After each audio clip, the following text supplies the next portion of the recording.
That too. Corn chips. And you guys are ready. Welcome to Prime Properties, Columbus's real estate show.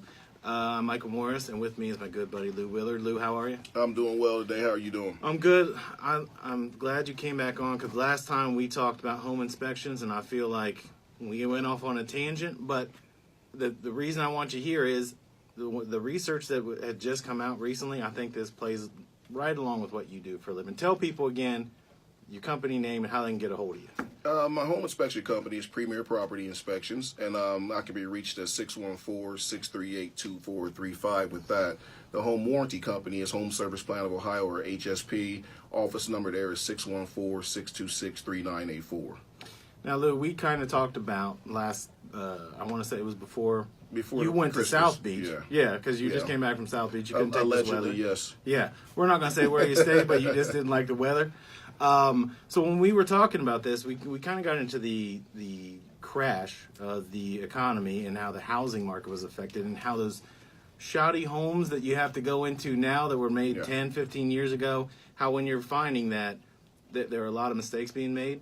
Well, the most recent report that's come out is that Ohio is under, I'm trying to think of a way to say this. There aren't enough homes, let's say underhoused. Yeah. I might have made up a term, but we're going to stick with But that. we know what you mean. Yeah. So what they're saying is the amount of condos and especially apartments that have gone up, that's booming. And they're out there and they're being filled. The problem is we are about 2/3 short of the amount of houses we should have. Yes. And what leads to that are the unseen things. People like to look out and see the actual house. Mm-hmm. But number one, you need land. Right. And the land to get is tougher and tougher to get. They're pushing people further and further away from the actual metropolitan area of Columbus. That's one big issue they're having. Another one is they're running out of sewage space.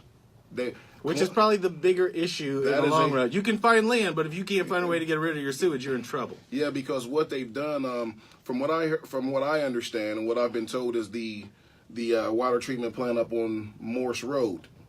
Columbus is no longer allowing these cities to tap into their sewage because that plant is already too full. The one down here off of Riverside Drive, that area 33. They were getting fined, according to a guy I know works at ODOT, they were getting fined by the EPA because the sewage systems would overflow and, sewage would go here or there. So instead of paying a fine, they bored the reserve up under the city to hold the sewage and stuff until the treatments can catch up, and then it'll just trickle back into it so they avoid those fines. So they've had to stop allowing people to tap in. Lou, are you saying that somewhere along the lines our government is come up with a way to punish people and someone found a way around it? Is that what, allegedly, is that what you're saying? No, I'm not putting you on the spot. It just seems like that is a major issue. Sewage, that's a big issue. Trash, all of that's a major issue. But that is something that when you're looking at it from a home builder's perspective, yes, I'm buying land, I'm putting up lots, but people aren't taking into account who's taking that junk who's away. Taking the unforeseen stuff away. So what it's going to force, if they keep up this rate, is that the counties because it can't be the smaller cities. The city of Grove City can't afford to put up some huge water treatment plant. Okay. None of these cities can. At least I wouldn't think they can. I could be completely wrong, I guess, but it will be more counties, or they're going to have to get involved in that aspect of it to put up a treatment plant. Because how many more houses can you build, especially with the mega structure going up north of the outlet malls? Right. I'm not sure if you heard about that or not, but there's a $2 billion with a B dollar project going on up that way that you're just starting. But see, when they're doing something like that, they're putting that so far out of if you looked at Columbus, it's kind of a circle within a circle. So you've got the 7 metro counties, what we would count as the core of that. That's about 750 to 860,000 people, depending on the time, because you have a lot of OSU students that kind of fluctuate coming back and forth. Then you've got the outlying area. But overall, you got about 2.3, 2.4 million people. Yes. But that's including Pataskala and the outer ring. Right now, the plans are to build so far out beyond that ring, but going up north, you're really stretching your resources that you need to build a community. Yes, and what we can all I don't know if we can all remember, but remember when you and I were in school and somebody said we had to go to Delaware and you thought we were catching a plane. I just had that conversation about, I was trying to tell my daughter who was 11, like when we went to the movies, we had to go to Dublin, and she said, why would you go half an hour away? Because there wasn't anything. That was it. Yeah. You know, and we're only talking the 90s. It's not like we're Right. 75 years old. Yeah, this was 1965. This was like 1992. Exactly. So now Delaware is a hop, skip, and a jump. Next thing up the road will be Marion. You're going to start to see Marion become the next, basically, suburb. Right. Albeit a big one, but that's what you're going to see. There's nowhere else to go. Seems like to me they're going north, northwest, northeast, but they're not really going south. Well, do you think that that's because of the topography of going south? Because if you look at it, there aren't a lot of, what I want to say, there's not a lot of easy roadway paths to get to it. It's a lot of hills that are kind of slanted down. So they put more like gas stations, mini marts, things that are point A to B between Columbus and Cincinnati. You can't really build on that unless you go to Courthouse. But Washington Courthouse is so built up. Still, and plus it's still so far away. Right. You know, even Chillicothe is 30 miles south of Grove City. Like people say Chillicothe, you don't think it's far, start driving it. Right. You drive it from Columbus, it's an hour. Do it every day. Yeah, so if you have a job in the city, you got to drive it every day. That is a haul. It's a legitimate hour. And Washington Courthouse is the same way. So plus down there, if you start building down there like they are up north, you got to build more infrastructure. Because like you say, now you got to put in all the roads, and you're going to have to put major highways in. Because all you have is 33 running out past Canal. You have 23, but the gap between them is so wide, you'd have to create another road. I mean, there's just so much that goes into it that I don't know how they're going to pull it off, but that's for people with a lot more resources than what I have. Well, I think your point is valid, but when I'm thinking about all that building that's going up north, I mean, there's that kind of, what do I want to call it, like almost like a theme park type of thing, where it's gonna above the Tanger outlets. So they have a name for it. I just forget the name. Yeah, but that is going to take up so much of that land. That's not going for homes, but you're going to have people that work there. Yep. They're going to want to buy up there. The goal would be you'd want homes up there, because if you have apartments and condominiums, you have the issue that you have at Easton, where they didn't build homes around it, because when you're buying a big piece of land to put retail space there, I want the cheapest land I can get and I'll build it up. Exactly. But what's around it is apartments.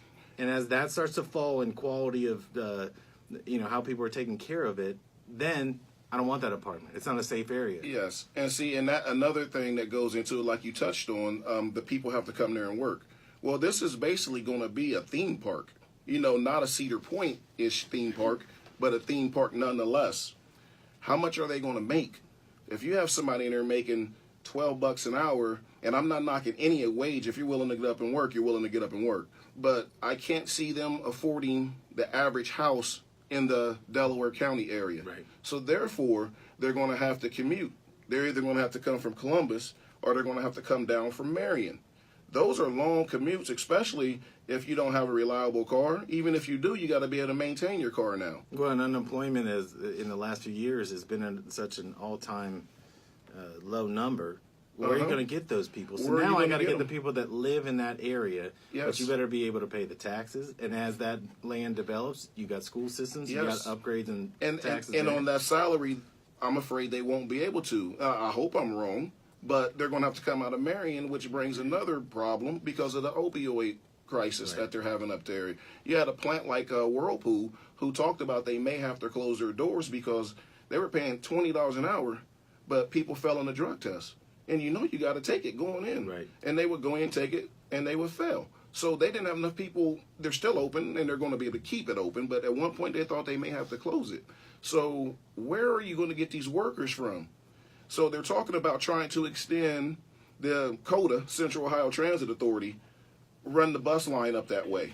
That's a long bus ride. Right. I mean, you might as well take a train at that point. You might as well start. I mean, it's a full day. Well, I mean, what you gonna do? Leave 3 hours before you have to be at work for your $12 an hour job? Exactly. So it's not making a lot of sense. But you know, I've talked to a couple. Been fortunate enough to sit into some meetings. Got invited in with a couple of the really big builders in the city, like on a whole nother level. Like they're building up blocks in downtown, and they said that was their concerns. They're trying to get people working.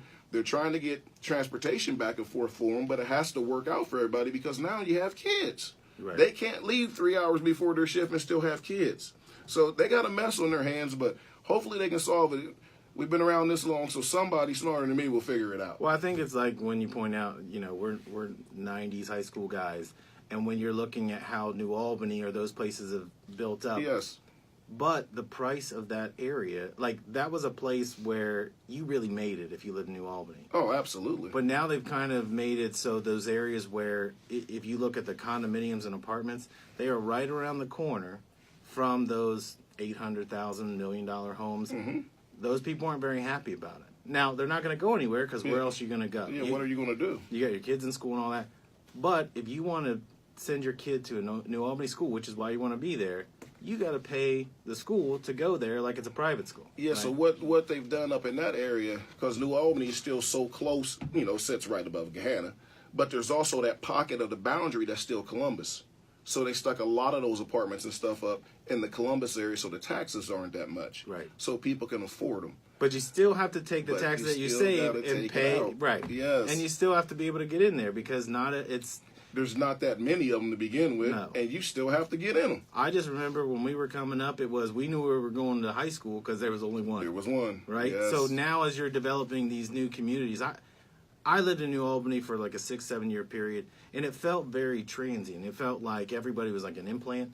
So it didn't feel like it was a community like where we're from. And they're starting to build, I'm in a referral group with a gentleman, and they're starting to build committees. Again, I'm sure they've always had them, but their committees are starting to become more active in 2019 and make New Albany feel like more of a community like, your Upper Arlington's who's always been landlocked in Grandview. Right. New Albany's not necessarily landlocked, but they either have to buy the land or if somebody owns, they can annex the land, So they're trying to form those committees to get the community more involved because it was pretty transient. You think about it, when the bigwigs got transferred in here from Nationwide or Chase or any of these big banks, Huntington's here, but you know what I'm saying, they would buy houses in New Albany because with that budget, why wouldn't you? Right. They weren't living where I grew up at or you grew up at. They were living in New Albany. Well, they were also bringing them in from New York or the East Coast, like big-time cities. Yes. And they couldn't have a house. They would have an apartment, but their apartment was a huge place. Exactly. Now that same apartment money can buy you a huge house, buy you a yard. 6,000, 7,000 square foot house, right. which you had your 1,500 square foot condo for in New York. But don't you think, and I'm just asking your opinion, this is not based on research, when you are doing home inspections, don't you look at a community like New Albany and think, why don't they build more housing? There's more places to live, there's more residences, I'll say, but there aren't more houses being built. Yeah, the builders are different. You get your more custom builders. From what we see, it's more custom builders and more high-end builders. And the lot size also goes up in a lot of those neighborhoods.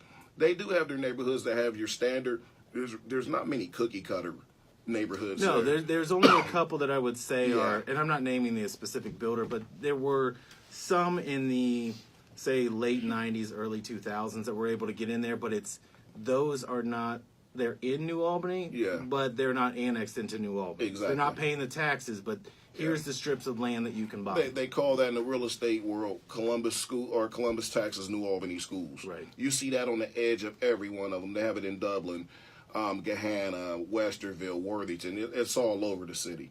But we see the lots being bigger. And quite frankly, if you're going to spend $600,000, $700,000, $800,000 on a house, how close you want your neighbor?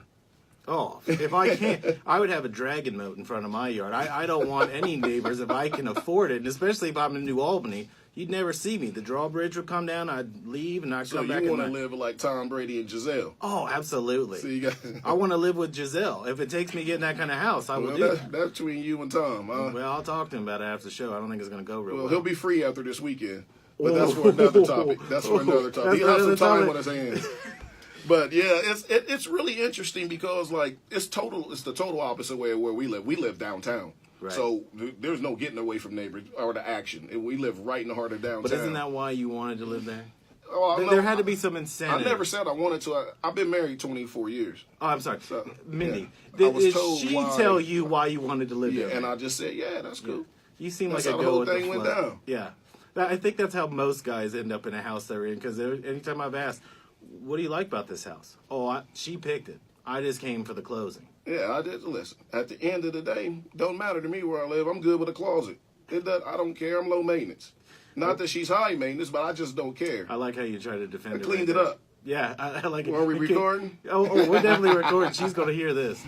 I want to ask you, we're going to have to go to break here in a minute, but when we come back, I want to kind of get into a little bit more of these numbers. But I want you to think about this during the break. The underhousing that we're looking at, I want you to think about the answer as from a home inspector's point of view, but also as somebody that would potentially buy a house, okay? How you would solve that crisis. Okay. We're going to go to break. You're listening to Prime Properties. We'll be right back.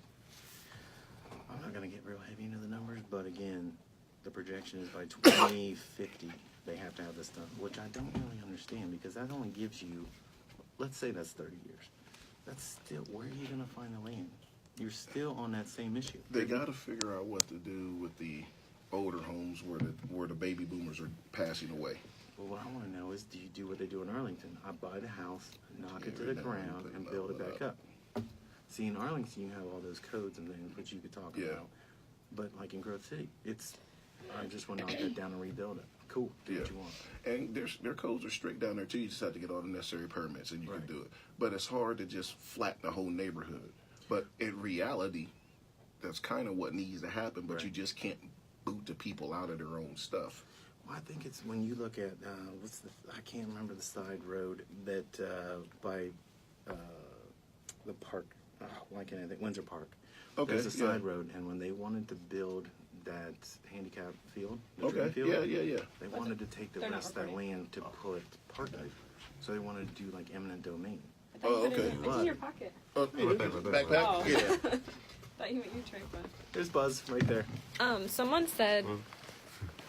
Thank you. Someone said Steelers are a poor man's Chicago Bears, and then someone said Lou needs a pizza. Why would you insult the Chicago Bears? There they go. All right. See you guys. See you, buddy. Hey, have a good one. All right, we're going to bring it back. Whoa. We're Okay. good? All right, ready? 3, 2, 1. Welcome back to Prime Properties. Still sitting here with my buddy Lou Willard. Lou, we talked about, before the break, I wanted you to look at things two ways. As a home inspector, and then also as somebody that might be in the market to buy a home. Now, we've talked about that by 2050, they are trying to increase the amount of homes by about 2/3 that they have right now. So talk to me from the home inspector side of things. You're seeing that this is going to be a mandate. We're going to get this done. Do you look at that as opening up a lot of trouble? Potentially, yes. There's so much to go into it. I feel like you watch all these shows and go, well, it just answered the question. Well, when it's asked you, it's really not that simple. Because now it can open up trouble because you may be forced into a situation where you have to overpay for the land that the current owners, usually the farmers, don't want to sell. We'll break that down because during the break we kind of talked about eminent domain. So if in a situation where down by Old Cooper Stadium or some of these places when they want to build, say, a facility, they will take it over by eminent domain. I'm going to give you a check so that you can get out of there. It's quote unquote fair market value. Well, that was the thing. It's the value that I think it's worth, and it's not. You don't really get a choice. We're not going to negotiate. That's how they put the new 161 freeway in, headed out to Newark, eminent domain. Right. So there's that option, or there's the Upper Arlington option, which is I'm going to buy this property and I'm going to burn that thing to the ground and rebuild on top of it. Right. I mean, those are just two. I'm sure you have plenty more. And like, what do you do with the older homes? Because if you look at some areas, I had some of my staff is young, like 21, 26. They're young. So we were driving from a meeting the other day. I'll keep it short. We were going through an area in Reynoldsburg where all the houses looked exactly the same. Three bedroom, 1 bath on a slab, and if you didn't have your name on the door, you can't tell the houses apart. So you have to do something to the house to make it stand apart. Looks like you were driving through a military base where all the families stayed while the soldiers were deployed.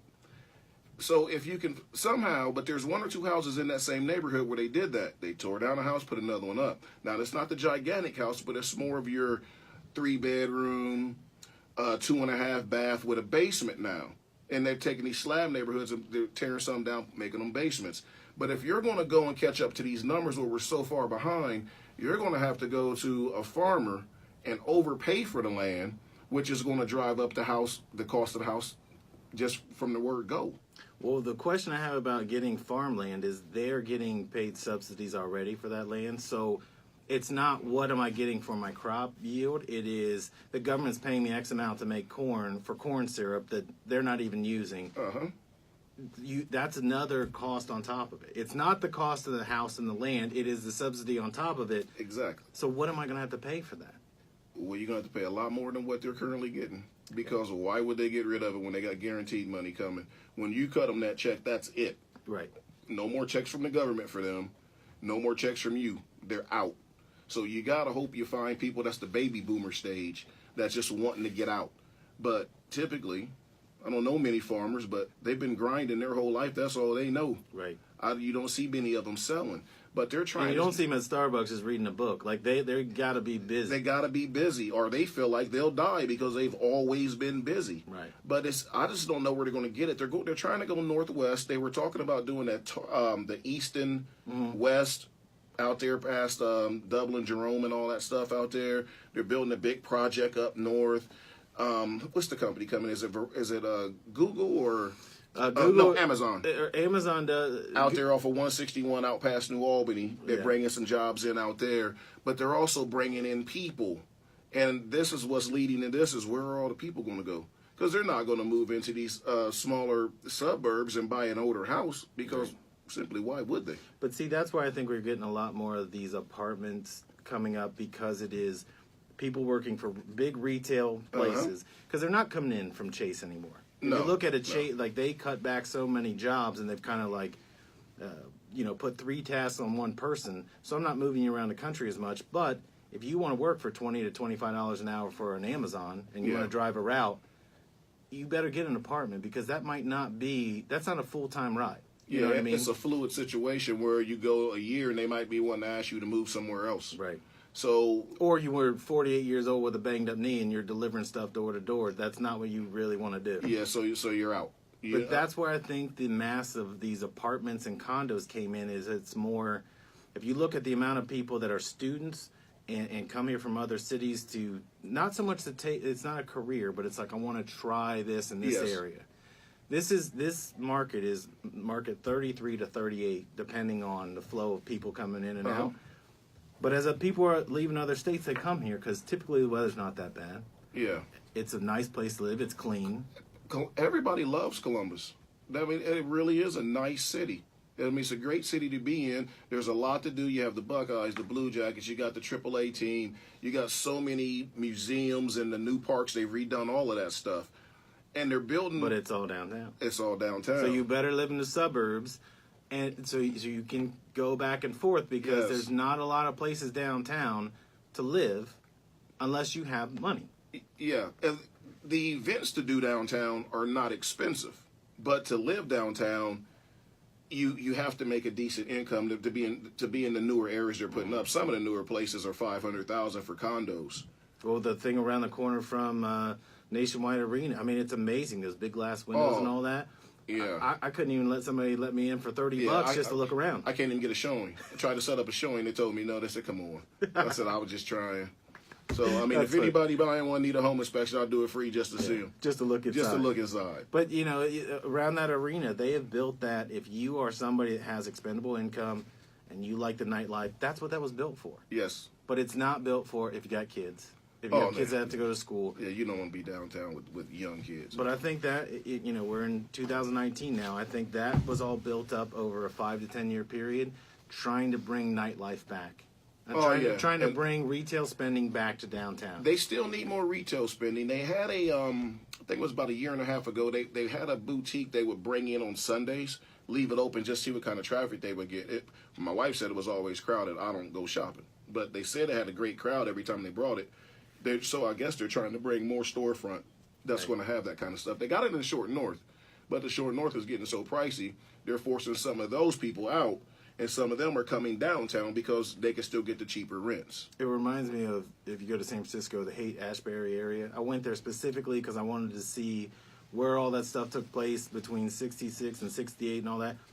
It's all retail stores that are like high-end stores. They got rid of the old record shops and all that, and it's a Virgin Megastore or whatever, and you just go, you got rid of all the flavor to this place. You got rid of what brought me out here. Right. And that's, some people say that's where the short north is going. They're saying We seen it when no one wanted to go to it. Right. That's when we were in high school. Yeah. Then, in the last 10 years, it was the place to be because it was fun. It was still affordable. And now we see it, I'm like, well, I'm only 45, but this is more for my kids at 23 and Right. 20. It's the millennials' time to have it now because they've changed it. In the last 10 years, it's changed. It's Right. almost unrecognizable from what it was. It is amazing how big this city is getting, and yet when you look at this report was this is in the Columbus Dispatch if you want to look it up. Yeah. But when you look this up, it's almost like the foresight wasn't there, and now they're going, okay, now we've got to get this ramped up, and we have technically 31 years to do Yeah. it. And like you said, where is the land? I You're mean, going to live in Cleveland and have to commute to Columbus because there's no land here. That's what's going to end up happening. You're going to be commuting so far to work. It's going to be like living in a major metropolitan city like a Los Angeles, Or but like we're a going to Denver. be nowhere near as big as Los Angeles, Right. Or Denver. If you live in Denver, you have to drive almost half an hour to work, and it's all freeway. It's not back roads, any of that. So if there's a Yes. backup on the freeway, as we know in Columbus, if it rains, snows, or the sun comes out, you can't drive if around it's here. just rain in the forecast, the traffic stops. But that's neither here nor there. Well, I just want to get your take. Like I said, I appreciate you coming on, and I thought this was perfect. And again, we didn't get in the home inspection part, but I think people understand a little bit more that the nuts and bolts of real estate in general. Yeah. When we're getting into this, that's a lot of home inspections for you. They've actually passed a law this past Tuesday, finally making the home inspectors have to be licensed. Finally. I did see that you posted that. I have no idea what took so long. That's good news But- for you. That's going to get rid of some competition. Yeah. Oh, it's going to get rid of a lot of people. Or they can go do the right thing and get the proper training. Because there's enough business for everybody if you have a good company. Yeah, that's just going to get rid of a lot of people. But I like that you had the alternate. Yeah, That's going to be it for this week, Lou. Thanks for coming in. We'll see you next week with Prime Properties. Yeah, it is. Because there was like 120 home inspectors around Central Ohio.